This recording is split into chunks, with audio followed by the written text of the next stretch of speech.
it was like this was not here. It was totally different. And I got nauseous, and then I started hearing a whisper from this side, and I was trying to whisper. I tried to hear her, and I could hear you guys talking, and I couldn't hear her. You stopped talking, and I heard her. I can't get her. I can't get her. Help me.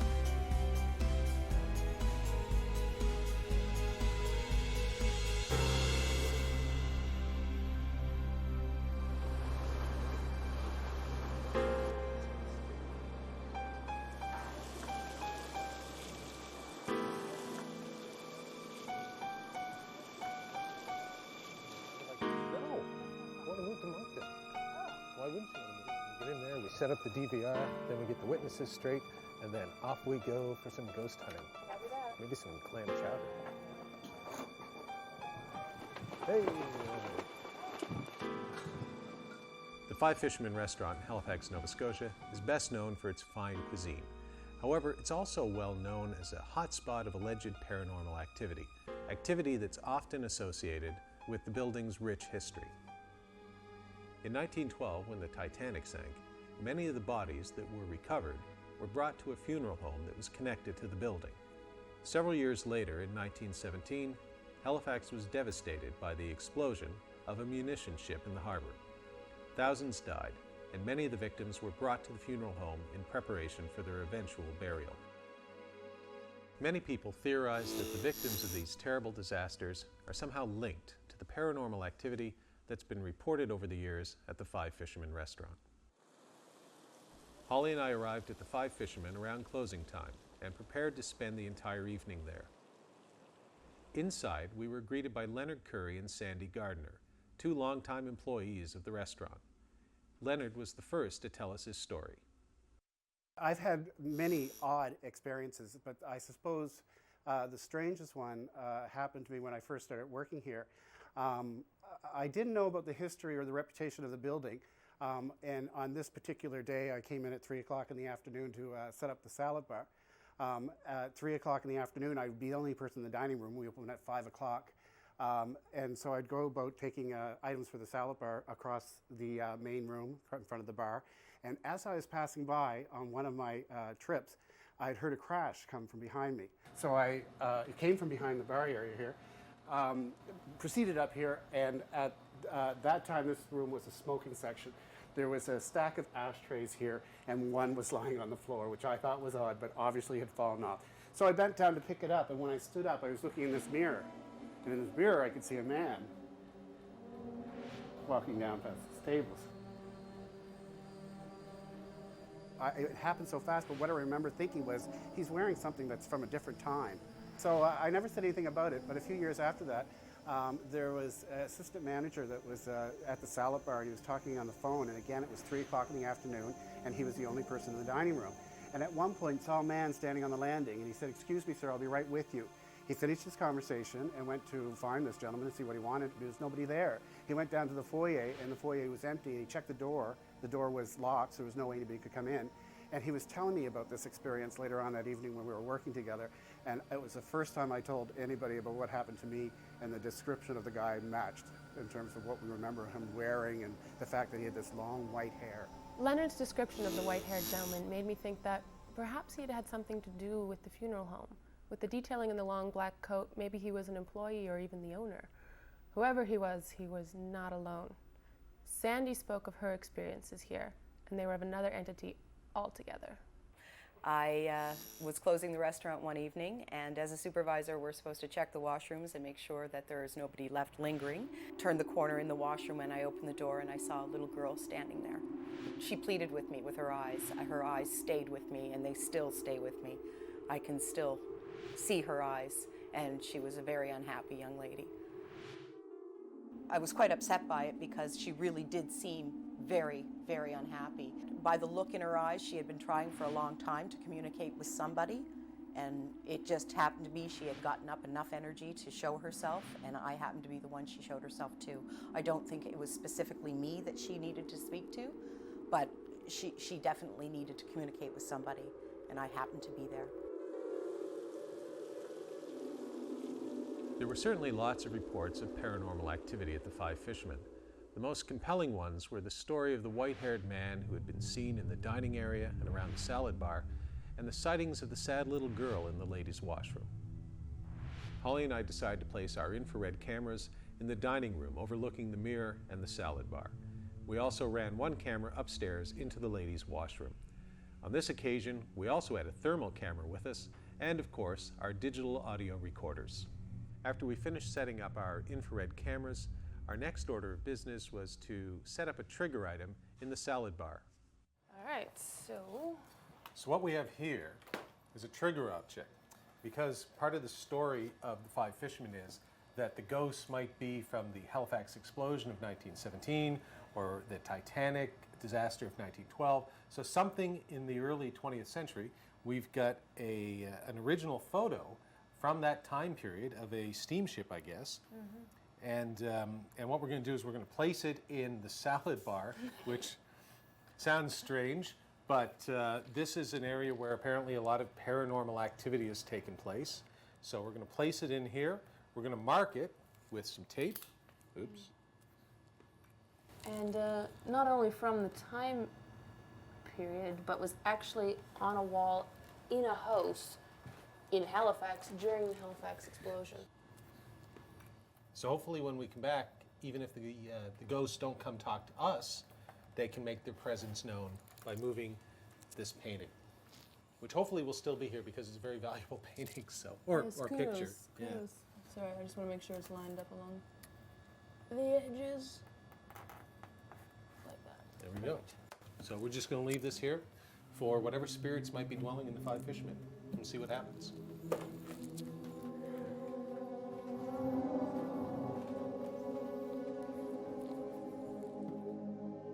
Once we had finished setting up the pictures, the trigger item, we asked Sandy to show us up to the ladies' washroom where she had seen the little girl. So this is the upstairs bathroom. So we're on our way to the ladies' washroom, where the night that I was closing and saw an apparition, I had opened the door, and so when I made sure that there was nobody left in the building, as I turned the corner, there was a young girl standing right here. And how long did you say you had seen her for? I think it was just seconds, but it was her eyes that I focused on. And she looked the at most, you. and she did definitely look at me. And without question. After you saw her for several minutes, several seconds. She dissipated? She did. Before your eyes, you saw her disappear? I think I might have shut my eyes and opened my eyes again, and she was gone. She was gone. I don't remember seeing light dissipate, but there was light around her when I had first seen her. And there was a shimmering sort of glow of some sort of blue glow or something around her, or was Not it a white blue, glow? It was white. It was white. It was colorless. After hearing Sandy's story, Holly and I decided to spend some time investigating the ladies' washroom. We're interested in learning about you.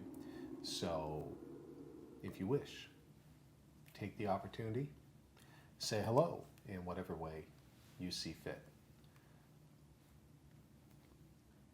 provided you're friendly. Nice claws. Well,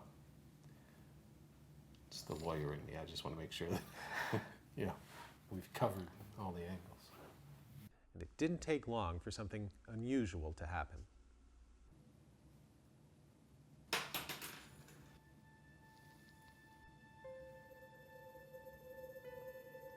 Okay, that was weird.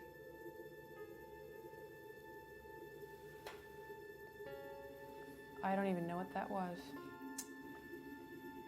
I seriously don't know what that was. That was odd. That was, The handles on the door are hot. When Ghost Cases returns, Paul and I continue our investigation of the Five Fishermen restaurant. perhaps not unusual to find in a bathroom, Not at women's all. bathroom. But here's the thing.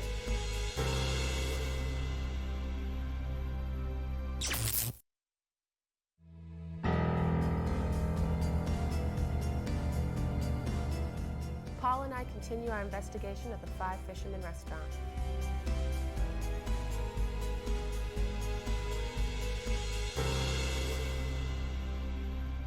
So what we were doing is Holly and I were sitting up here in the ladies' bathroom where I know it sounds strange, but where Sandy some time ago saw a small young child sitting right where we're sitting now. She came around and saw it here. And so we hung out here for about half an hour, and we had the tape recorder going, and we'll see what kind of audio phenomenon we might have picked up on that. We had the thermal cam going, all sorts of stuff. And we're just sitting there, not even talking. And all of a sudden we hear what sounds like a penny dropping. I thought it was a penny at first, I thought it was a coin. And it came from over here, absolutely no question, right over here. And so there was nothing on top of the counter here. Completely flat, as you can see. But, the only thing I can think of is that if there was something, I thought maybe there was indentation in the wood down here. But there isn't. It's completely flat, if Yeah. you can actually get down there and see that. Yeah. And the other thought I had, just by looking, you've got the copper piping. So perhaps if it had slid down the edge here some Might have time been- ago, Might it have been on could the have copper slipped piping. off. But But here's where we were, and you got that? I gotta. So when I investigated underneath, I did find this, which is a button from what I suspect is a woman's coat. Perhaps not unusual to find in a bathroom, Not at woman's all. bathroom. But here's the thing: it was directly right under the middle of this. So how did it? If it fell, where did it fall from? It didn't roll. There was no audible rolling. The only place it could have fallen from was from somehow this copper pipe here. So here's here's how it would have gone down, like that. But that's not where it was. It was, even if it was right here, Still rolls. and that is possibly what we heard. Because now, if you put it there, it's more or less, it was like some form of coinage. Where's that button? Oh, there it is. Ah, it's got me. Uh-oh. Well, it's really, Cute, that's cute. it's really dirty under there. Things I do for science. That's my good suit. Ew. Penny. Button. Oops. Okay, try that one Preferably again. button not dropping on the money. Oh, that one sounded different altogether. Yeah, but still, like, see how it bounces? Did you hear that? It's hollow. Half an hour into the investigation, and we had already had something happen.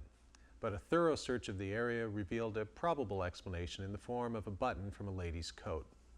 However, the fact that it fell at the time it did is certainly a coincidence at the very least, and perhaps represented something even stranger.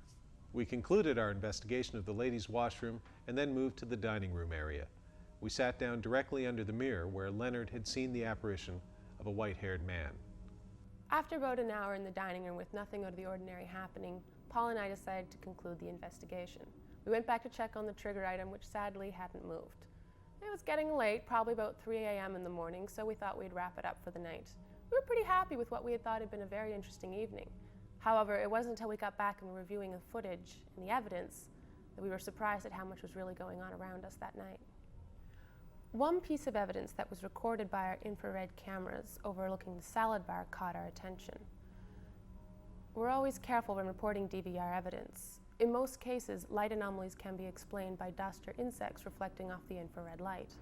In this case, however, the light anomaly is an unusual shape and size and follows a path around the salad bar that one could imagine a human being, or in this case, possibly a spirit, might follow.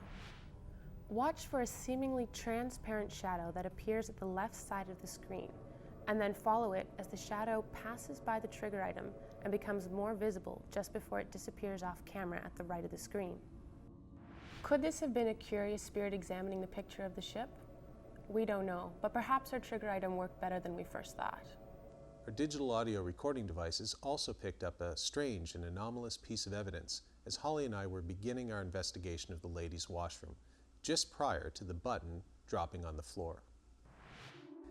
As Holly and I listened to the clip a few days later, we heard something that sounded to us very much like a distraught young child, which fit with the story that Sandy had told of the little girl in the ladies' washroom.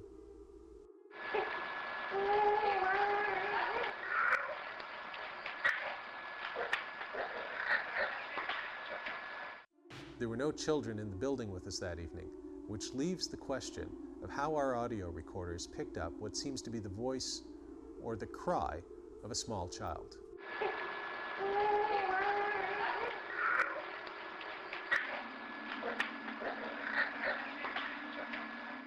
Holly and I had some very interesting experiences during our visit to the Five Fishermen. The object that dropped in the bathroom, the anomaly that appeared in the DVR footage at the salad bar, and the audio evidence that sounded similar to a crying child. It was this last piece of evidence, the recorded cry of the small child in the washroom, that I found both compelling and also extremely disturbing. We decided to return on another day with Kelly Muse, a local psychic and spiritual healer with whom we had worked before. I was interested to see what she might sense about the building. We showed Kelly to the third floor where Sandy had seen the little girl. We wanted to give Kelly a chance to explore the space on her own, so we decided to split up. Paul offered to go sit in the girls' washroom alone, go figure, and I decided to go back down to the dining room. I got curious though, and I decided to come back up to see how Kelly was doing, and I was glad I did. She had been able to sense the spirit of a woman in the hallway, who she felt was forcibly being separated from her daughter by another spirit. And Bridget told me she had felt something on the steps, and I were walking and I stopped, and I went toward the chair, and I felt an overwhelming feeling of dizziness. It was like, I'm like, okay, something's wrong here. I sat there, and it was like I spaced out, totally spaced out. It was like this was not here. It was totally different. And I got nauseous, and then I started hearing a whisper from this side, and I was trying to whisper. I tried to hear her, and I could hear you guys talking, and I couldn't hear her. You stopped talking, and I heard her. I can't get her. I can't get her. Help me.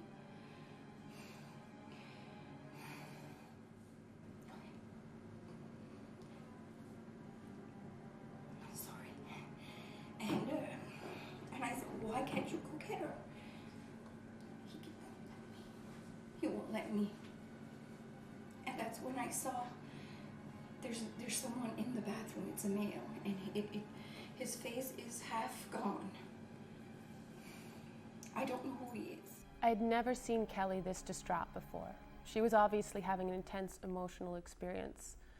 So I asked her what we needed to do next. I only know one way to help, and it's what I know. I have my holy water, and we have to cleanse this place, absolutely, and send whatever's there away so she can come get her. Why would he be keeping her here? Because he's by himself. He does not want to be by himself. And she's afraid. Okay. He doesn't want her to go. So what do you... So we have to send him away. We have to make him go so he's away from here. When Ghost Cases returns, Kelly tries to free the spirit of a little girl trapped in the Five Fishermen restaurant. My arm's supposed to hurt? Yep. Oh, okay, good.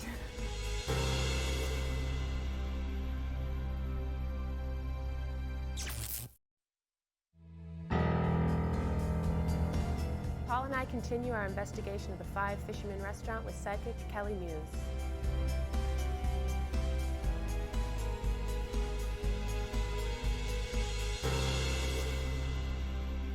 Kelly and I entered the men's washroom where she had sensed a male spirit keeping the little girl spirit from moving on.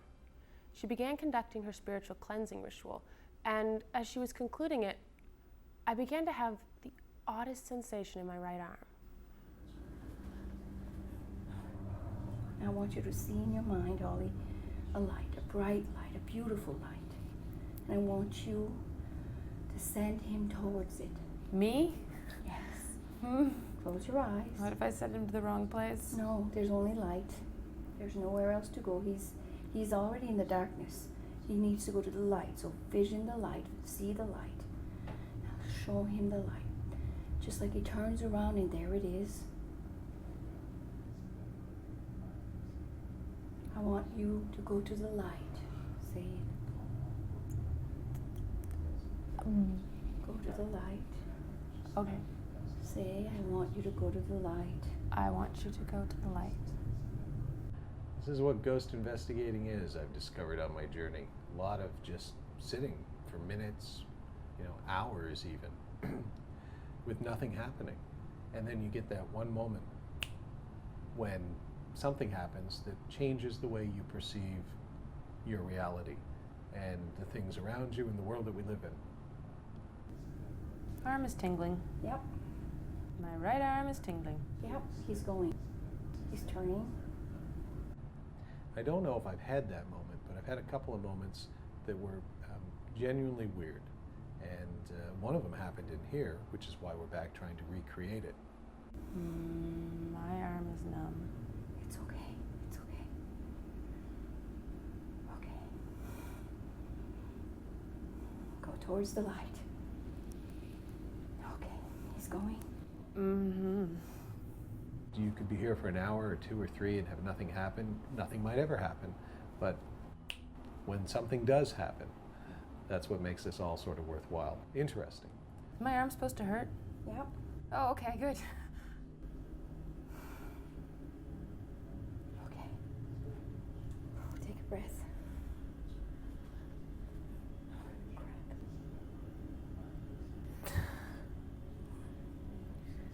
Okay. Okay. He's gone. Do you not feel the air different here?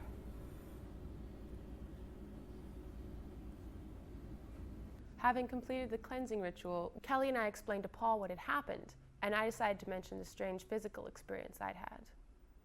All right. So, and I know you take no offense when I say I'm skeptical just in general of all of this, but this is interesting. Not, arm physical signs that you can actually feel. Your arm went numb, and your head started to tingle. Well, we were first in the space, and Kelly was asking me if I felt anything, which, and I was like, no, and she's like, can you see anything? Do you see anything? I'm like, no, I'm not getting anything. I'm like this part of my head is kind of tingly, and that's lasted for a little while. Yes. And actually got a little bit stronger as she was trying to cleanse the space. And then as we backed out of the bathroom, and she was doing her cleansing and trying to get me to imagine them going into the light, which I was having a hard time focusing on. That's for whatever reason. My imagination's pretty good, but then my hand started to tingle, my right hand, and then it started to get heavy and start to go numb. And in some ways I can still feel it. It's not as strong as it was. And I said, sorry, that's strange. So I said, okay, Kelly, my arm's starting to go numb. Is that normal? She's like, okay, you need to start saying these words, which was to go into the light, which, again, fun. And she then later informed me. I was like, okay, so what's going on? Why are my hands heavy? And she's like, oh, he was holding on to you. Yeah. Over the next hour, I observed the spiritual cleansing ritual that Kelly started in the ladies' washroom. Tell them to go to the light. Go to the light. You are safe. In the name of the Father and the Son and the Holy Ghost, I want you to go, cross over. They're being surrounded by the light. Did you hear that? There they go. I observed no visible signs that led me to believe that a spirit was cleansed that evening. However, I don't completely discount the experience that Holly and I shared in the ladies' washroom, nor can I discount Holly's experiences with Kelly earlier in the evening, or the myriad stories told over the years by the people who work at the Five Fishermen.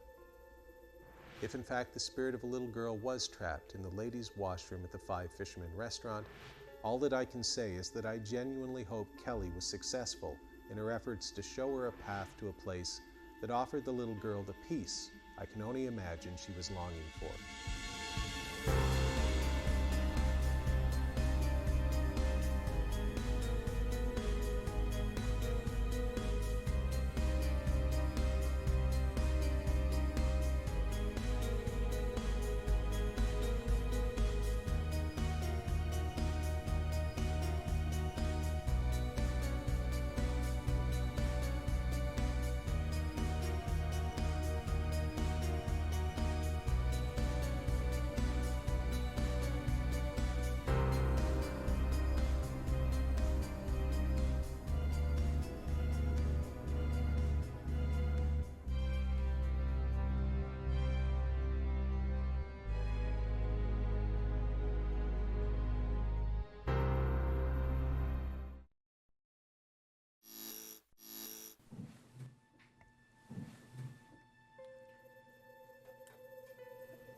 sound like it's coming from upstairs.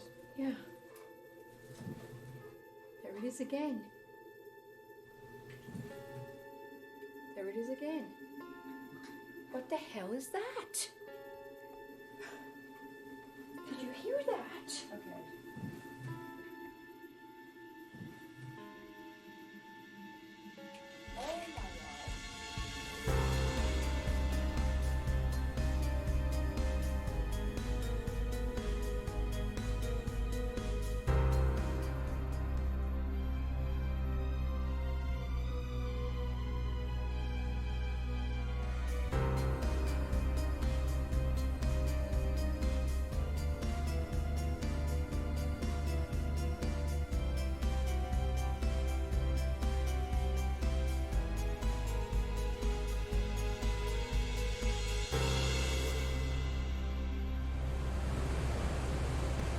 In comparison to Europe and the United States, Canada doesn't have many locations where you can visit a large-scale historic battlefield.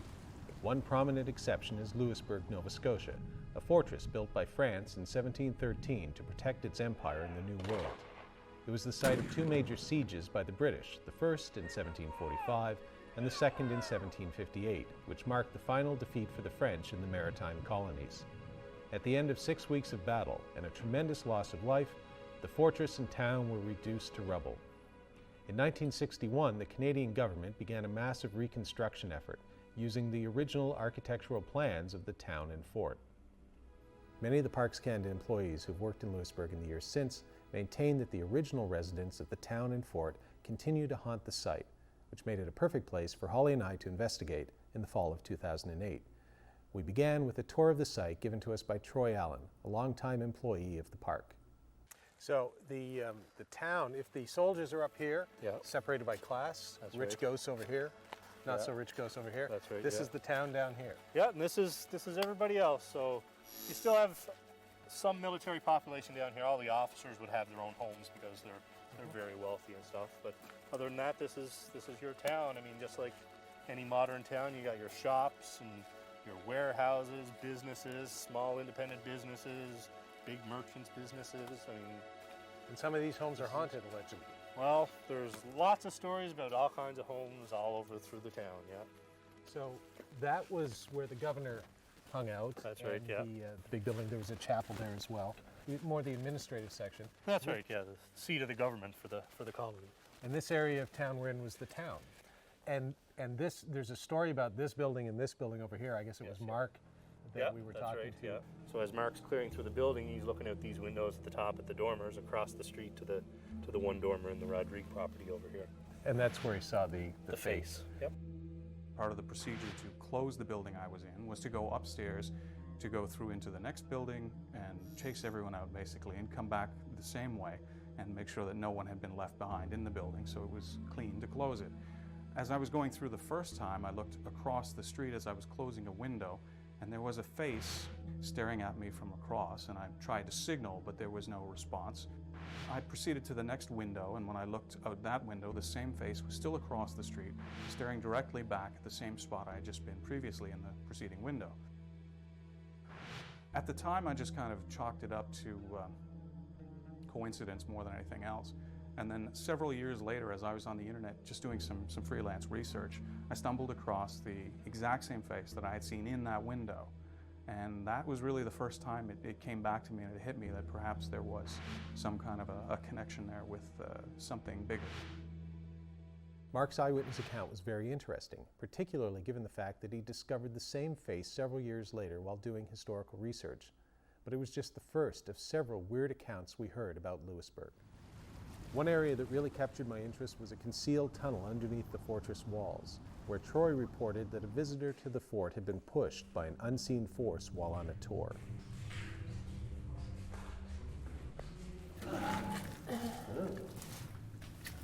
Nice place. Yeah. So this was a tunnel that the French used to sneak out and attack the British, right? Yeah, that apparently on the moors just outside the fortress gates. And it's a tunnel that has plenty of green ectoplasmic slime. Or... Yeah, I think that's algae. Imagine what kind of life it would have been, sort of crawling through things like this every day. Ugh.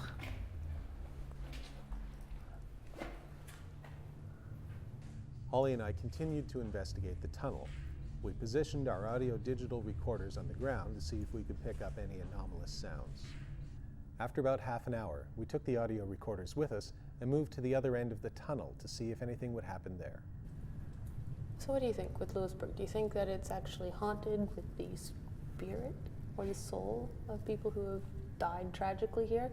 Do you think maybe the landscape's just been imprinted? Well, they've had the history of Louisburg, at least for the 50 years or whatever that it was active in the first half of the 18th century. Smallpox, 2 major battles between the British and French, other diseases, people who had just died naturally. I mean, it was a brutal, hard place to be. So there's certainly enough dead people here, and many of whom I'm sure probably died in not the greatest of circumstances.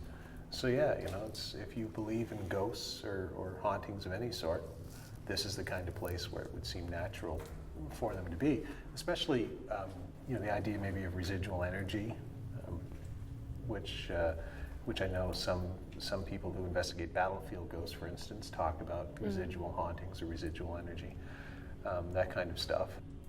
So, I mean, if I was a spirit, which maybe I am, depending on what theory you look at, I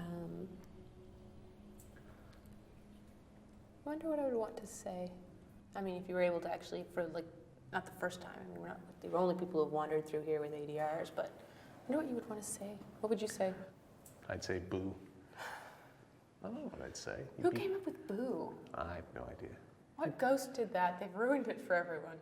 You'd be dead. Like, what would you have to say? Johnny killed me. It was really Johnny, not Frank. Don't execute Frank. After another half an hour in the tunnel where nothing happened, Holly and I headed back to the town in different directions to one of the houses that was supposedly haunted.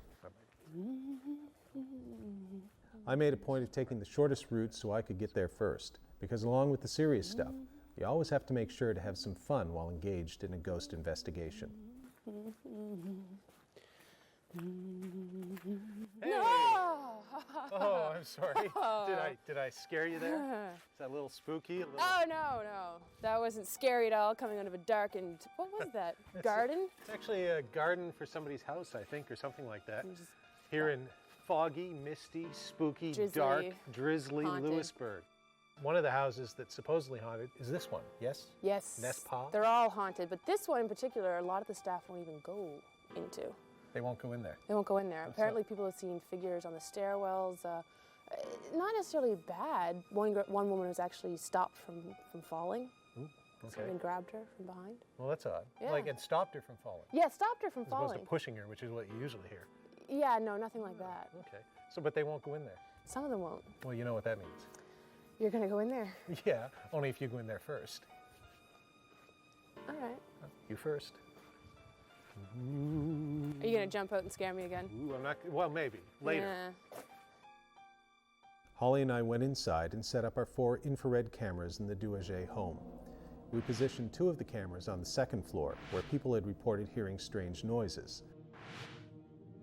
The 3rd camera was set up at the top of the stairway which led to the 3rd floor, where the ghostly figure of a man from the 18th century had been reportedly seen.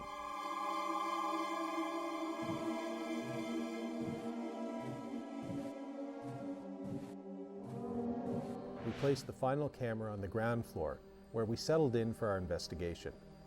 For the remainder of the night, Holly and I concentrated our efforts on the Douaget house. Nothing strange or paranormal happened to us in Louisburg on that first trip, but that's not unusual for a ghost investigation. However, the number of stories of paranormal activity told to us by staff members, as well as the fact that much of the fort was closed when we were there for the season, convinced Holly and I that a second trip was warranted. As it turns out, that second trip was well worth the effort. When Ghost Cases returns, Holly and I revisit the ghosts of Louisburg, this time with psychic Kelly Muse. Is it following you? It's coming down. Do you feel that? Are you serious?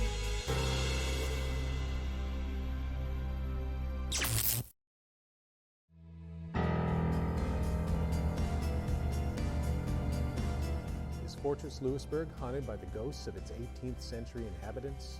Holly and I return for a second investigation.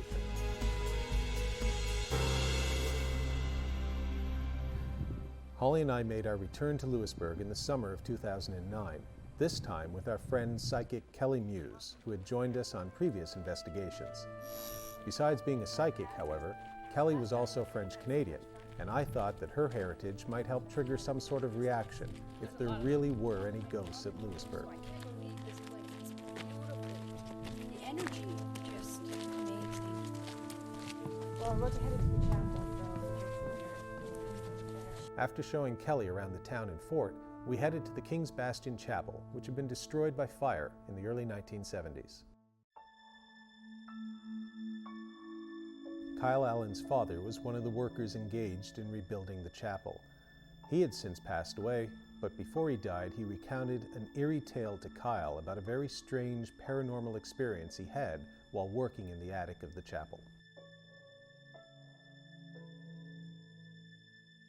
My father was working in furnishings at the time, and he was to go into the attic part of the chapel and clean out the rooms which were smoke damaged and damaged by soot.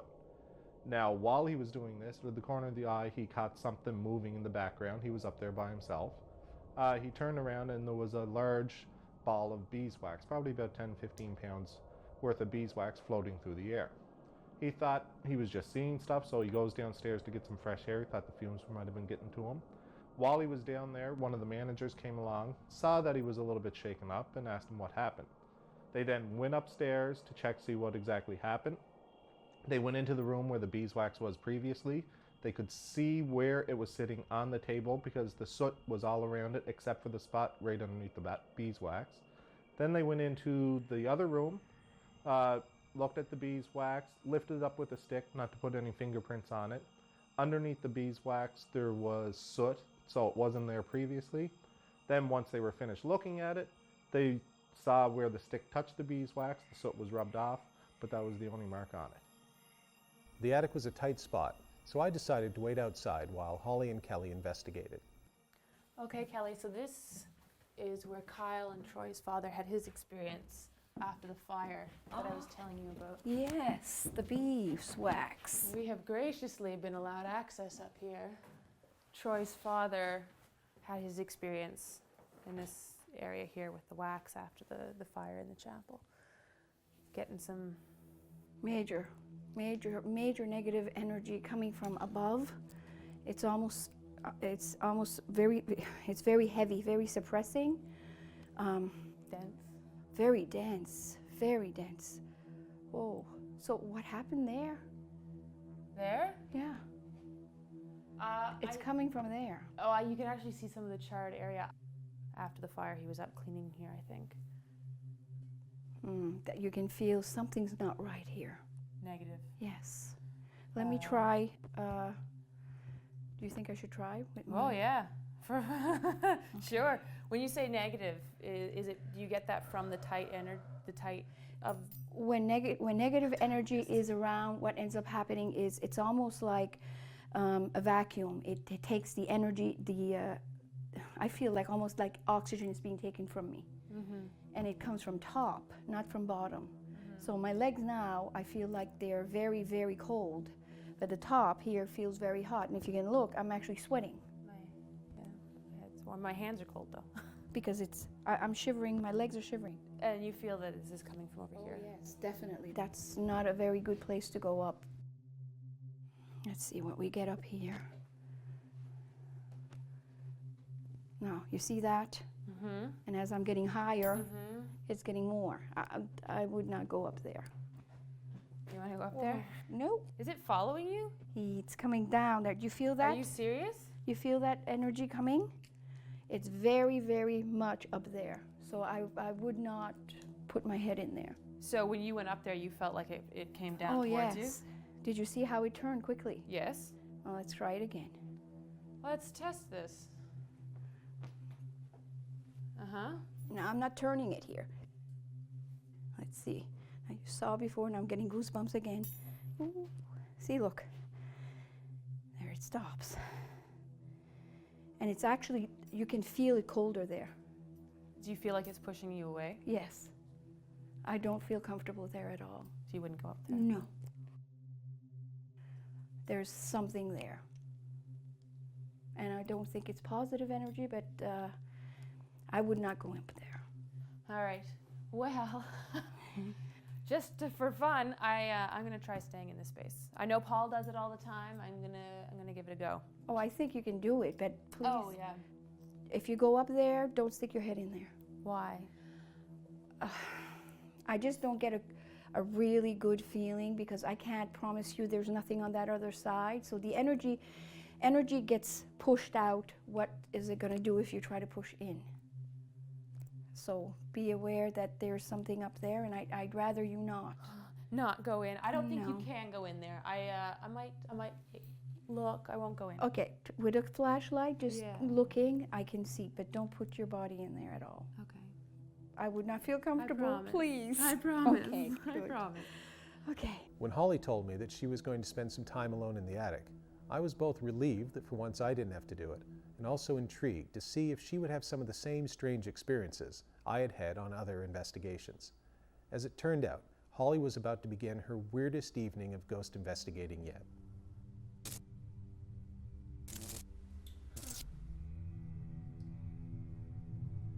Okay, so we're on take 2 of Holly spends the alone time in the creepy attic in Louisburg.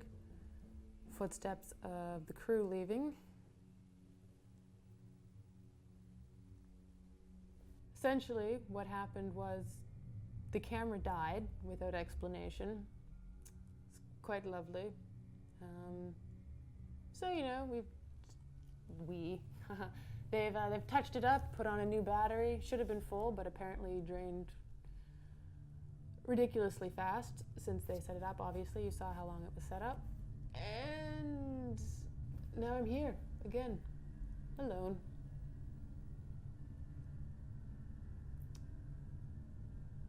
Yep. You probably noticed the hole.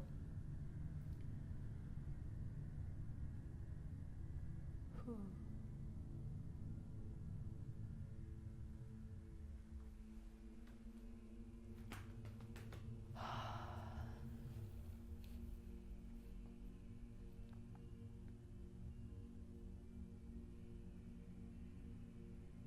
See, I wouldn't say scared is what I'm feeling right now.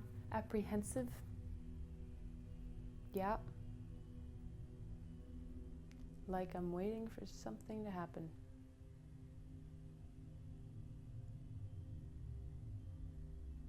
So far, we've already had one of these box things collapse with no one touching it. It just fell over. These are full of nails. They're pretty heavy. And, oh yeah, Kelly's dowsing rods going crazy, and the camera battery dying. It's great space. Cozy.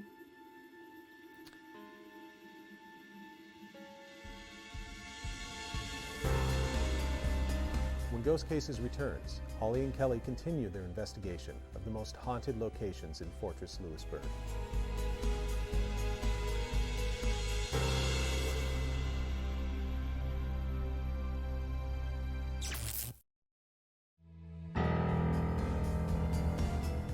Holly and Kelly Muse continue their investigation of the Fortress Louisburg.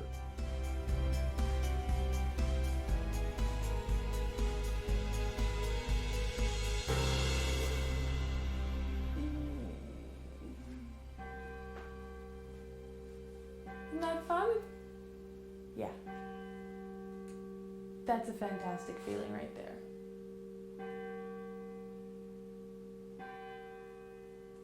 That couldn't have been timed better.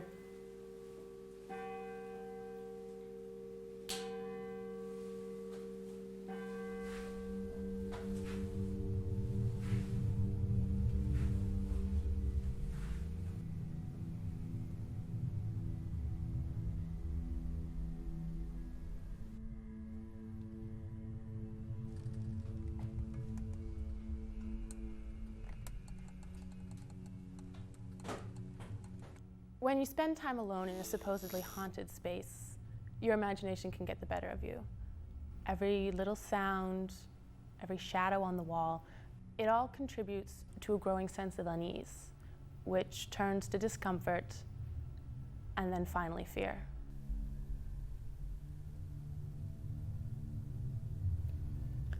All right, let's just try relaxing. Now I'm scared. I had had enough. I don't know whether it was haunted, but it was definitely an uncomfortable and scary place. I rejoined Paul and Kelly downstairs, and we headed over to the Douaget house, which thankfully was as far away from the chapel as I could get. When we got to the Douaget house, we set up our infrared cameras in the same locations we had used in our previous investigation. I then camped out in the street opposite the Rodrigue house to see if the ghostly face of the 18th century gentleman that had been reported in the window would appear to me. In the meantime, Holly and Kelly began an investigation of the Douaget house, at which point things got really interesting. Isn't this the stairwell that that lady supposedly almost fell back, or was in the process of falling back? Yes, that's the same one. And that she felt herself being caught? Yep. What the hell is that? Did you hear that? Okay.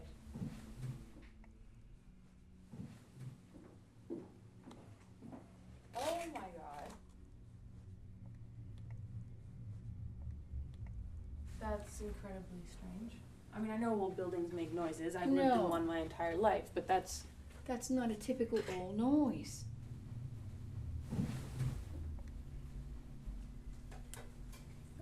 Does it sound like it's coming from upstairs? Yeah.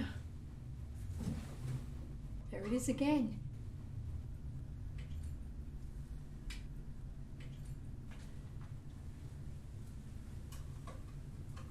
Do you see anything? No. It sounds like, oh, I wonder what's up here. Well, there's the attic above us. It sounds just like footprints.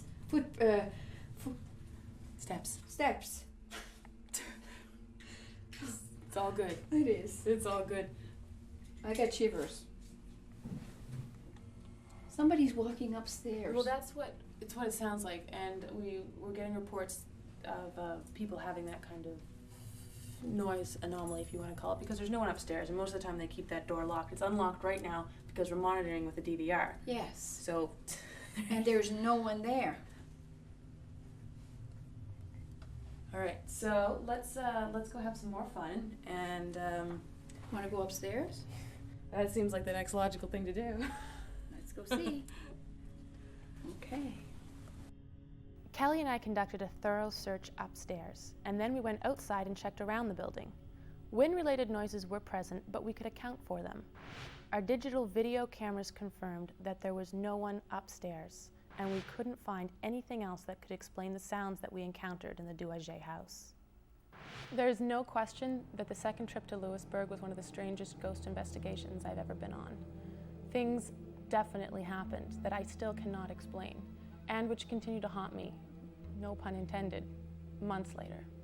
While Holly and Kelly were investigating the Douaget house, I was freezing in the wind and intermittent rain across from the Rodrigue property. I didn't see the 18th century gentleman that had been reported in the window there, but that's how it goes with ghost investigations sometimes. Besides, I didn't really care once I heard what had been happening to Holly and Kelly. Their experiences, for which we could not find a rational explanation, seemed to confirm the stories of paranormal activity that had been told to us about Louisburg. This has forced me to consider the very real possibility that some of the original French inhabitants of the fortress have taken residence in the reconstructed National Historic Site almost 2 centuries later, perhaps as a chilling, otherworldly reminder of lives lived and lost in a violent, brutal period in Canadian history.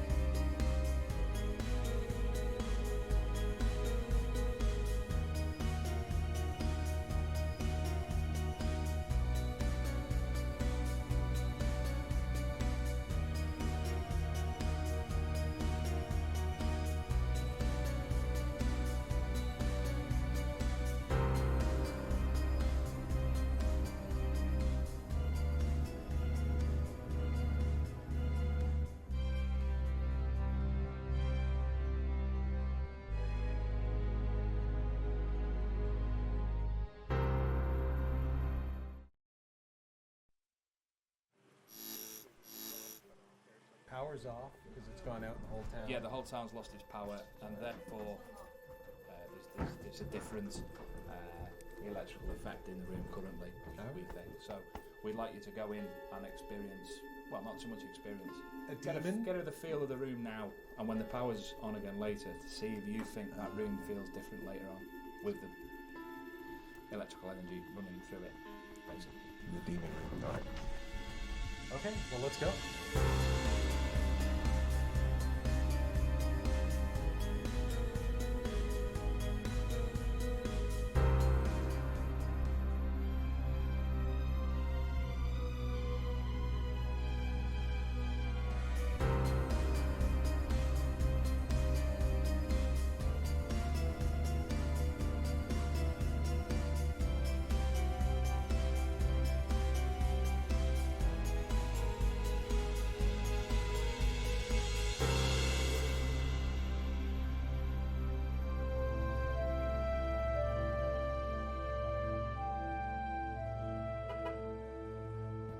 So the White Hart Hotel. Ghosts, possessions, demons. Monks, little girls with candles. I hear there's even a Jack the Ripper connection. Yeah, there's also a pedophile that possesses you. You sure you want to go in? Sure. Possession by pedophile? Yeah. Just once. Couldn't we get possession by Playboy Bunny? You want to be a female with really big boobs? Ah, to dream. Awkward. You said it.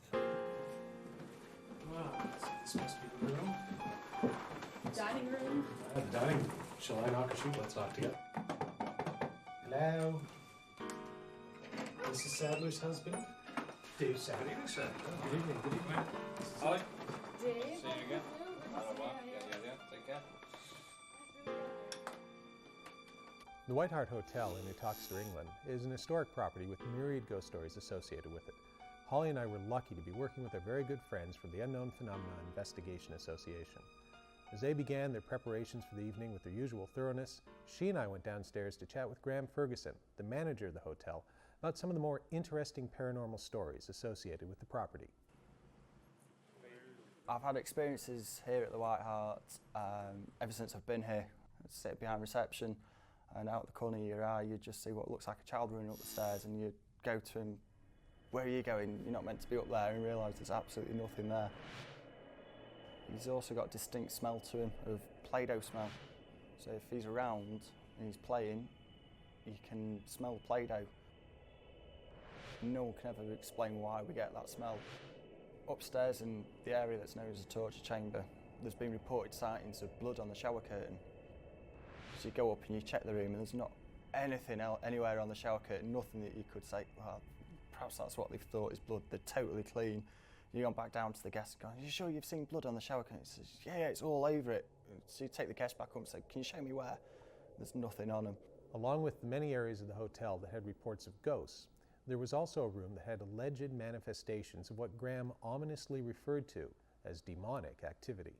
Through the investigations we've done in the past, it turns out there's a lady there that was forced to have an abortion, that didn't want to have an abortion because she got pregnant out of wedlock and didn't believe in him, and she's meant to target ladies that have had, personal issues in the past. The White Hart Hotel was clearly a location with a lot of reported paranormal activity. As we were discussing with the UPIA where to start the investigation, the power in the entire town went out. This gave us the perfect opportunity to start in the so-called demonic room, because if anything weird did happen here, it wouldn't be because of electromagnetic fluctuations. This is the room that the demon is supposedly... Yeah. Apparently it's been reported that demonic activity takes place in that And room. the power's off because it's gone out in the whole town. Yeah, the whole town's lost its power, and therefore there's a different electrical effect in the room currently, we think. So we'd like you to go in and experience, well, not so much experience, get a feel of the room now, and when the power's on again later, to see if you think that room feels different later on with the electrical energy running through it, basically. The demon room. All right. Okay, well, let's go. This one. Yeah. Yeah, that would be the one.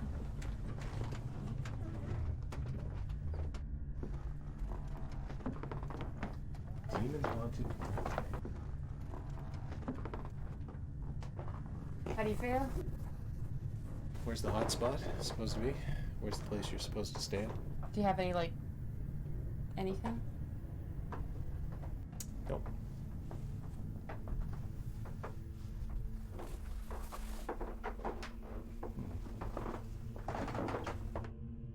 I don't like this room. I mean, it's a gorgeous room, but I was standing right here. I didn't tell them this. And I was just like, there's something wrong with this space. It's just blah. My head did that. Anyway, the whole bed itself actually is surrounded by bad levels of EMF. But with the power off right now, you're gonna lie on it. That's fantastic. With the power off, they're not detecting any of the EMF in this room that they were getting before. Now, it feels different. It doesn't feel as strange, but this room still hurts my head. It's weird. Even though the EMF levels have dropped. So what did you feel? It's awkward. I don't feel anything. It's just a room. No. Hello, demons. Any demons?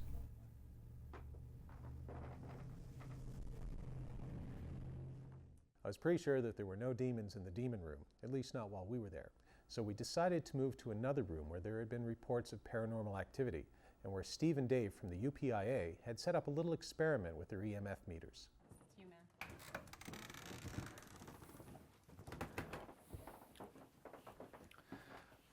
Right, Paul and Holly, basically we've got a unique opportunity, one that we probably never have before, and it's unlikely we'll ever have again, to investigate certain parts of the building for certain things in particular today. The town has had a power cut, amazingly, brilliantly, and it's given us the opportunity to do a sensor sweep with the EMF equipment in relation to sensor sweeps that we've done previously. And this is, as I say, a fantastic opportunity because we've mapped certain locations of EMF hotspots, and we're able to now look into them hotspots and see if they still occurring now the power's off.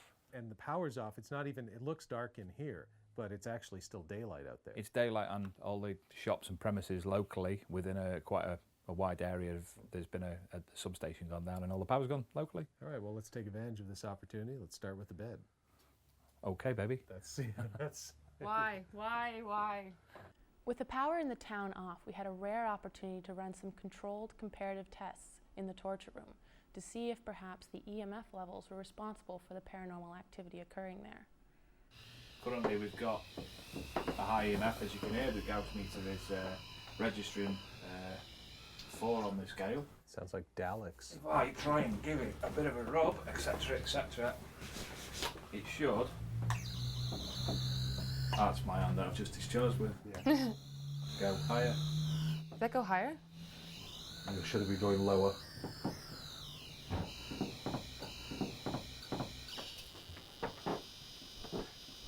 Now, what we're talking is that the actual EMF when we first came in here was off the scale. It couldn't even be read on that meter. Just from the frame? Or just from the frame. I think Phil can verify that. That was off the scale, wasn't it? That was after the power was off? That was after the power. No, the power was on. Oh, at okay. that particular time. So you can see the difference between current EMF, which is being induced at the time we're doing the test, and the difference now, if we're actually looking at what we've got now, is very low EMF. So we can say, really, that a lot of it is down to the electrical wiring in place. So we were actually spiking above 10 milligauss originally. We're down to 4 milligauss when the power's come off, and when we've discharged, we're down to about 2. Is it still continuing to decrease? Yeah, it'll decrease over a period of time. It would, if the power stayed off in 2 hours and we come back and measured it, it should be more or less 0. Over a period of time, through the duration of the night, they're slowly soaking in EMF. High amounts of EMF as well. And over a period of just say 3 hours, at 10 milligauss, you know, you're going to start feeling the effects. You're going to start feeling sort of anxious. You might start to think that it's a bit strange and getting a bit of a strange feeling in here. When Ghost Cases returns, our investigation of the White Hart Hotel in New Toxeter, England gets bloody weird. It's dry.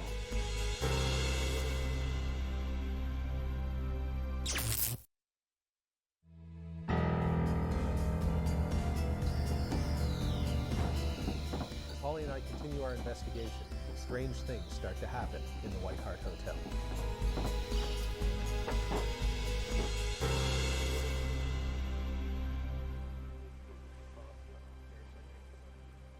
Well, more than likely, EMF affects the physiology. Electromagnetic frequencies affect the physiology. They're known scientifically to cause different things occur to a person. Hallucinations, yeah, etc., etc. yeah. So what we'd probably say in this instance is that somebody who stays in this bed for a period of time would therefore have some form of EMF effect, some form of effect in relation to the EMF that they're within. So, for instance, if you sleep in here tonight, it's more than likely that you'll start having bad dreams, you'll start thrashing about, you'll get up in a mood, headache, etc., etc. And it's all basically down to, more or less, an allergy to electricity. Right. But because the power is off here now, the reason you're doing this, what makes this a unique opportunity? Right, this is a unique opportunity because there's no EMF, because there's no power. We can monitor the room in a more or less a natural environment. We took away the EMF, the unnatural, and we can now monitor it naturally. So later on, if we come back again later on when the power's back on in the building, you should see a high increase in this should be off the scale and in effect. Right. Which then again would suggest to me people would experience more activity, maybe paranormal activity. We took some final EMF readings in the torch room and found that they were the same as the ones we'd previously recorded. Yeah, it's too sensitive for the put one at the side, so if you just drop it off. I then headed down to the demon room to check on the trigger items that the UPIA had set up to see if perhaps something paranormal had interacted with them. Our client is believing that there's demonic activity in this room. We've left a Bible on the bed. Basically because I believe that if we did have a demon in this room, that this would cause some kind of effect. One would think. One would think, and because Steve's missing a crucifix, which is what we'd usually use. So we've just left that there and nothing's happened to it, obviously. As on a previous visit, when we left the crucifix on the bed, nothing happened to that either. I would have thought if there were a demon in here, that by now we would have got a bit fed up. Reacted to it somehow. Yeah. Instead, I guess all we're finding is the same EMF reading. We're just finding this EMF, which is producing the symptoms that Graham's claiming are caused by the demon. Interesting. After we had finished our uneventful sweep with the EMF meters and our check of the trigger items in the so-called demon room, we got a call from Dave Sadler to come down to the kitchen, where something interesting had happened. Okay, this is the upstairs kitchen. The alleged apparition of a young child has been witnessed in this area, and we set up a number of trigger objects to try and coax, if possible, if it's a manifestation that can do things physically, to coax the child to move things. We've got a blackboard with chalk, we've got a magnetic board with numbers, letters and such like on, and we've also got a little jigsaw type thing where they put the bits of things in and out and whatnot. I'm going to hand you over to Steve Meara now in regards to the event that's we've just found may have taken place. I came down to the location about 10 minutes ago and noted that earlier on I actually placed the letters A, B, C on the line on this magnetic board. And when I actually came back to the location, the letter B was off and slightly down at an angle, which I noted that nobody had been in this area because we've been quite strictly controlling it. We've had red tape across the doorway to restrict people from coming in, and the location was left in the dark as well. And about 5 minutes ago we came in here in the dark, we switched on the lights, we came in, we noticed that it was obviously at an angle. So what we've done now is we've set up our own video camera which has infrared, and we're going to be filming in the dark. We're going to exactly the same conditions as to when the phenomena took place. So we're going to leave this particular area in the same conditions, such as no lights on. We put the letter back to where it currently was at the beginning of the night, and basically we're going to leave this area, lock it off again to see if we can get it to happen again. As Steve and Dave sealed off the kitchen again, I got a report from one of the UPIA investigators, Phil Bordley. Apparently, he had experienced something very similar to one of the paranormal stories that Graham had told us.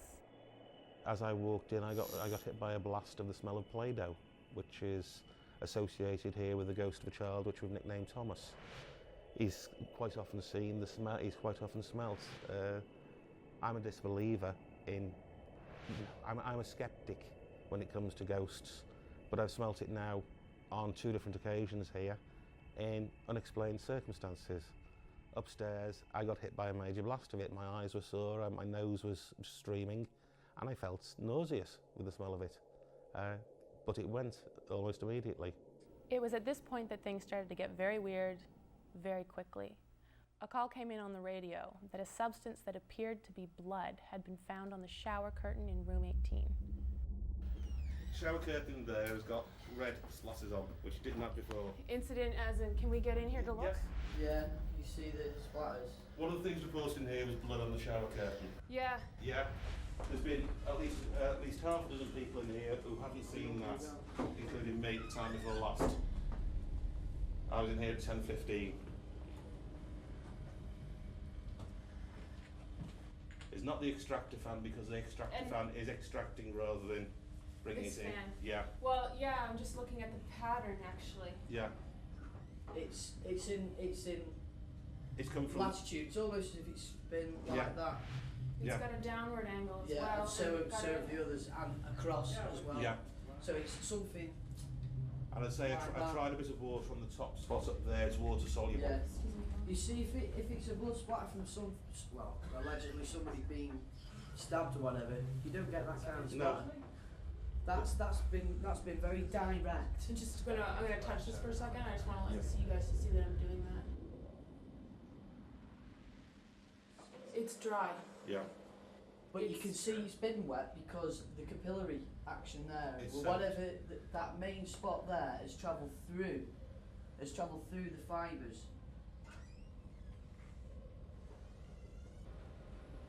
It's hardened and it won't break up again. Initial thought was, it's too profound to have just happened at that time. But then, nevertheless, we have to actually look at that and disprove the fact that it is blood.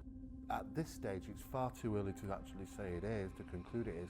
Our pre-conclusion is that it's some type of liquid which is dried on the top of the shower curtain. But at this stage, our pre-conclusive stage, we're saying that it could be something unusual, and if it does turn out to be blood, then we really haven't got an explanation for it at this time.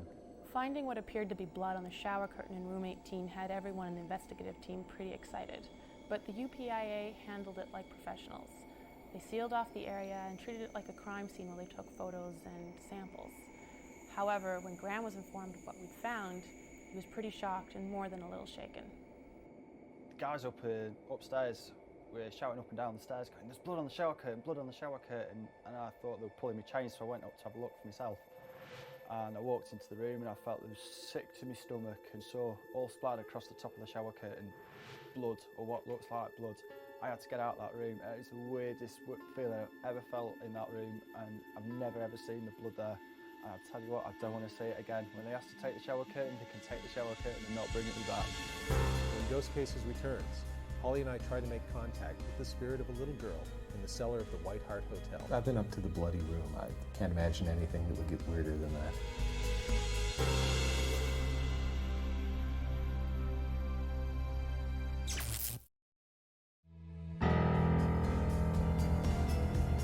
As our investigation continues, Holly and I try to make contact with the spirit of a little girl in the cellar of the White Hart Hotel.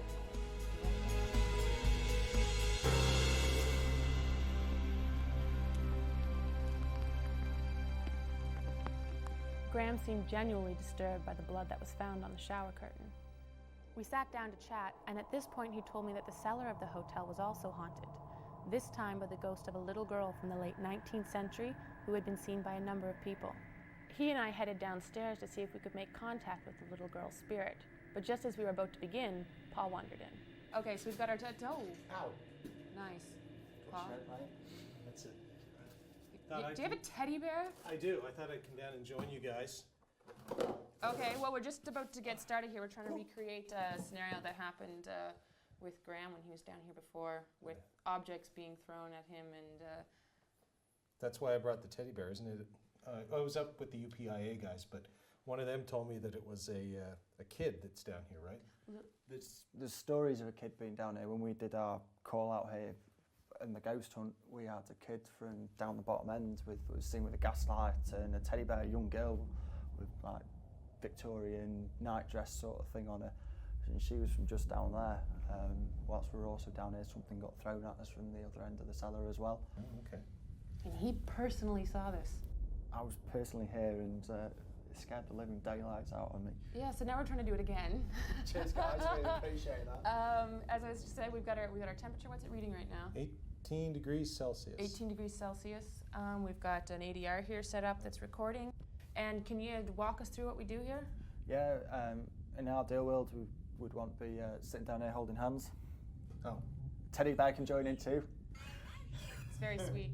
So where do No, we want put him on the floor. Where do we put the teddy bear? You can Put him just somewhere safe. sit back there. So maybe he'll move.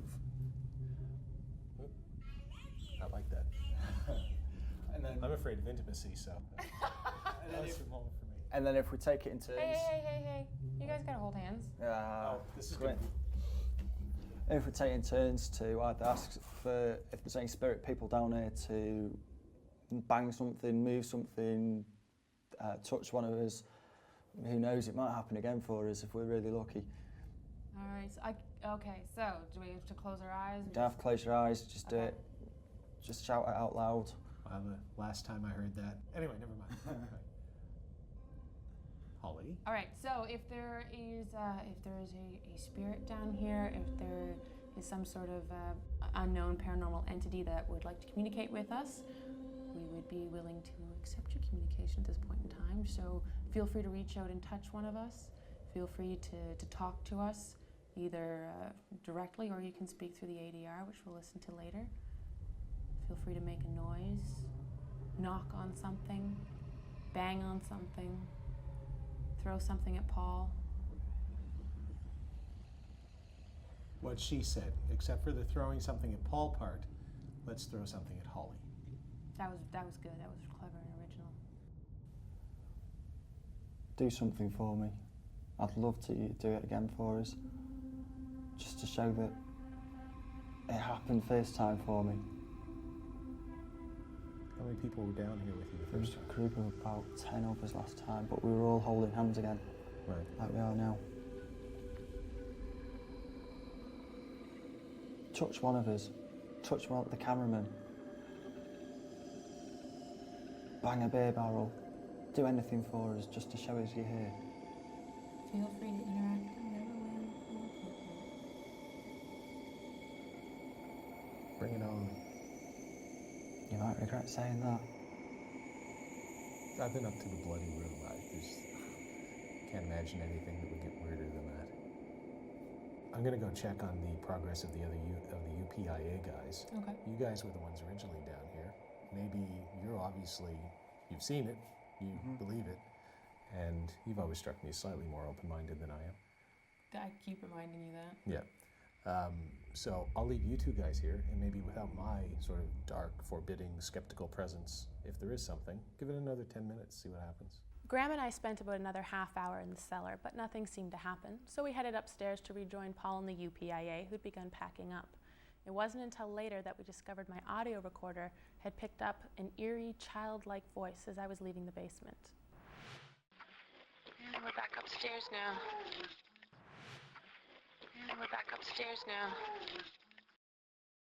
There's no question that strange things happened at the White Hart Hotel that neither Holly nor I, nor our friends in the UPIA, could explain.